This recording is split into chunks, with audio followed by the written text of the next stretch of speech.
Power.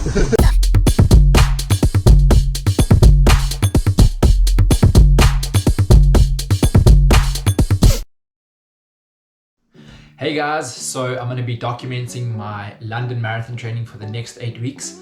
I am attempting a sub 220 marathon. Come on, baby. Why 220? Well, let's just rewind a little bit and I'll give you a little bit of insight into where I'm at the moment and why I really want to try and break 220 at London. My first ever marathon, 2014, so 7 years ago, I finished in 3 hours 17. The last 10Ks was an absolute shock to the system.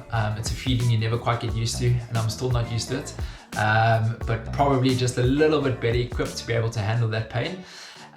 Since then, I have done 19 ultra marathons and 35 marathons, with the last 34 being sub 3 hour marathons, and the next marathon, the one that truly counts. I've done the last 3 official London marathons. My first ever London marathon, I managed to do a 2 hours 42 minutes. I ran the first half in 1:22, the second half in 1:20, so a 2-minute negative split, and I overtook 8,400 people. The reason being is because I got a last minute entry and I started with the fancy dress costumes. I then spent the whole marathon basically weaving around people, hopping on and off pavements, trying to get around fancy dress people. I was actually still overtaking a few fancy dress costumes in the last 100 meters of the race. So yeah, I started way back. I thought, you know what? If I train hard for this beast of a marathon, I can actually finish in under 2:30. And yeah, that was out of my wildest dreams back then. So I trained super hard to try and break 2:30. I got into the best possible shape. I thought I was borderline there and thereabouts on race day. We lined up and then it turned out to be the hottest marathon in London Marathon history. All chances of PBs that day went out the window.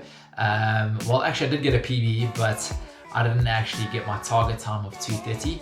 I finished in 2:35, so I was 5 minutes slower than my target time, which is not bad considering those conditions. There were a lot of people that lost quite a lot of time just due to the heat on that day. A lot of people thought because I'm South African, I was equipped to handle the heat. No.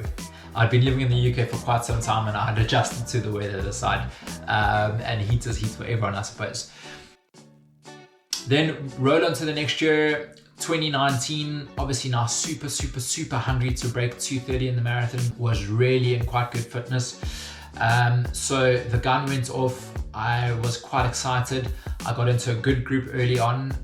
It was pretty breezy, so I thought, you know what, I'm not running within my comfort zone, but let me stay with this group. We went through halfway in 72, so that's 2:24 marathon pace. I then paid for my sins on the second half of the marathon. I hit the Great Wall of China with 10Ks to go. Yeah, it hurt. I constantly did the maths. Could I get there? Could I get there? I was slowing down. I gave it my absolute best possible shot, put in a sprint finish, and I finished in 2:30 and 1 second. Yes, 1 second. It was like some sort of sick joke. I then, had a little cry under the tree because it was an emotional day for me, but looking back at it, that was the best thing that could have happened. It unleashed the demon within me. My most recent marathon has been Cheshire, which was earlier this year, about 4 months ago, where I ran at 2:24, well 2:24.04 to be exact. Something I'm very proud of. But at 2:24, I thought, you know what? We have to give sub 220 a shot. My average pace at 2:24 was 3:24 a kilometer. For me to break 220, I need to average 3:19 a kilometer. So it's only 5 seconds a K quicker. For the next 8 weeks is eat, breathe, sleep, dream, 3:19 a kilometer, 5 more seconds a K. It's a big ask. I use a very accurate race predictor calculator. According to my 5, 10 and 21K times, I am in 2:22 marathon pace. That's on paper. However, a marathon is not run on paper. My head is in the game. I am so up for this challenge. I've got 8 weeks to really drive and find those extra few minutes that I will need come race day. I always say race day is the fitness test. The make or break will be over the next 5-week period.